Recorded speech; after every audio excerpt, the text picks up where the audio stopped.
എല്ലാവർക്കും അസ്ത്രയുടെ പുതിയൊരു ക്ലാസ്സിലേക്ക് സ്വാഗതം. നമ്മൾ ഇന്ന് ഡിസ്കസ് ചെയ്യാൻ പോകുന്നത് ആഗമാനന്ദ സ്വാമികളെ കുറിച്ചാണ്.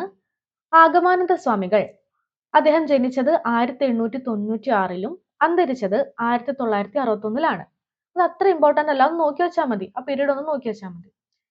അദ്ദേഹത്തിന്റെ ബർത്ത് പ്ലേസ് ചാവറ. അദ്ദേഹത്തിന്റെ റിയൽ നെയിം എന്താണ്? കൃഷ്ണൻ നമ്പ്യാതിരി. റിയൽ നെയിം എന്താണ്? Krishnan Nambiathiri. He is also known as Kerala Vivekananda. അദ്ദേഹം അറിയപ്പെടുന്ന മറ്റൊരു പേരാണ് കേരള വിവേകാനന്ദ. അപ്പൊ രണ്ട് പേരുകൾ ഓർത്തു വെക്കണം: കൃഷ്ണൻ നമ്പ്യാതിരി, കേരള വിവേകാനന്ദ. കൃഷ്ണൻ നമ്പ്യാതിരി, കേരള വിവേകാനന്ദ. ജനിച്ചത് എവിടെയാണ്? ചാവറ. ആഗമാനന്ദ സ്വാമി എസ്റ്റാബ്ലിഷ്ഡ് ഹിസ് ഫസ്റ്റ് ആശ്രമം ഇൻ 1935 തൃശൂർ. അദ്ദേഹം ആദ്യമായി സ്ഥാപിച്ച ആശ്രമം എവിടെയാണുള്ളത്? തൃശ്ശൂരാണുള്ളത്. ഏത് വർഷമാണ്? 1935. ആഗമാനന്ദ സ്വാമി എസ്റ്റാബ്ലിഷ്ഡ് ശ്രീരാമകൃഷ്ണ ആശ്രമം in Kalady in the year 1936. 1935 തൃശ്ശൂരിലെ ആദ്യത്തെ ആശ്രമം സ്ഥാപിച്ചതിന് ശേഷം അടുത്ത വർഷം തന്നെ എന്ത് ചെയ്തിട്ടുണ്ട്? അദ്ദേഹം കാലടിയിലെ ശ്രീരാമകൃഷ്ണ ആശ്രമം സ്ഥാപിച്ചിട്ടുണ്ട്. The founder of Sree Sankara college Kalady. അപ്പൊ കാലടിയായിട്ട് ബന്ധപ്പെട്ട് രണ്ട് പേരാണ് നമ്മൾ ഓർത്തു വയ്ക്കേണ്ടത്. ഒന്ന് ശ്രീരാമകൃഷ്ണ ആശ്രമവും ശ്രീ ശങ്കര കോളേജും. ഏതൊക്കെയാണ്? ശ്രീരാമകൃഷ്ണ ആശ്രമവും ശ്രീ ശങ്കര കോളേജും. ഇത് രണ്ടും എവിടെയാണുള്ളത്? കാലടിയിലാണ്. അതുകൊണ്ട് തന്നെ നമുക്ക് ആഗമാനന്ദ സ്വാമിനെ എന്ത് വിളിക്കാം? Father of modern Kalady. ആധുനിക കാലടിയുടെ പിതാവ്. Father of modern Kalady.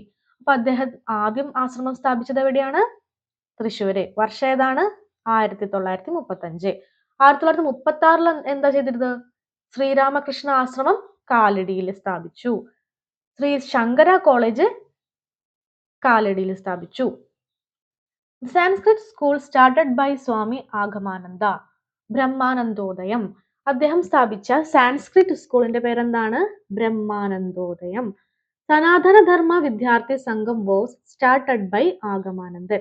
ആഗമാനന്ദൻ start ചെയ്തിട്ടുള്ള ഒരു ഓർഗനൈസേഷൻ ആണ് സനാതന ധർമ്മ വിദ്യാർത്ഥി സംഘം. സനാതന ധർമ്മ വിദ്യാർത്ഥി സംഘം. സാൻസ്ക്രിറ്റ് സ്കൂളിന്റെ പേരെന്തായിരുന്നു? ബ്രഹ്മാനന്ദോദയം. ബ്രഹ്മാനന്ദോദയം.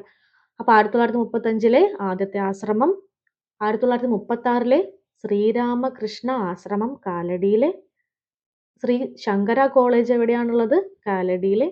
ബ്രഹ്മാനന്ദോദയം എന്തായിരുന്നു? സാൻസ്ക്രിറ്റ് സ്കൂൾ ആയിരുന്നു. ഓർഗനൈസേഷൻ ഏതായിരുന്നു?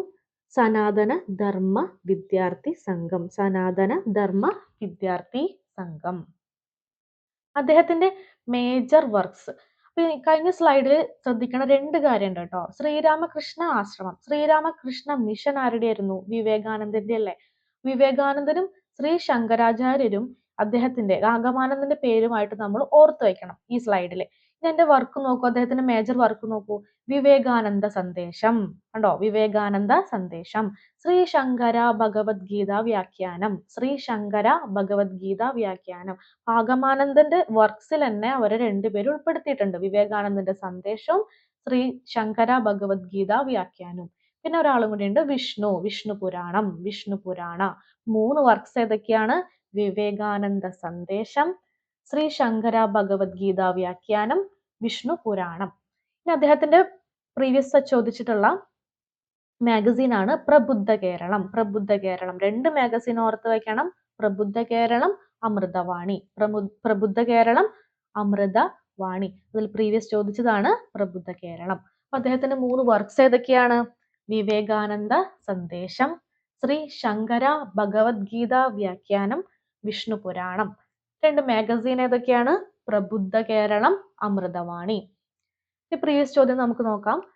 The real name of Agamananda സ്വാമികൾ കൃഷ്ണൻ നമ്പ്യാതിരി.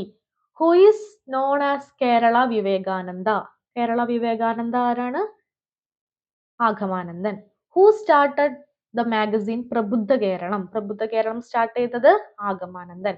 ഹു ഫൗണ്ടഡ് ശ്രീരാമകൃഷ്ണ ആശ്രമം ഇൻ കാലടി. ശ്രീരാമകൃഷ്ണ ആശ്രമം ഇൻ കാലടി ഇൻ 1936 ആരാണ്? ആഗമാനന്ദൻ. ഇത്രയും കാര്യങ്ങൾ മനസ്സിലായി എന്ന് വിചാരിക്കുന്നു. Thank you.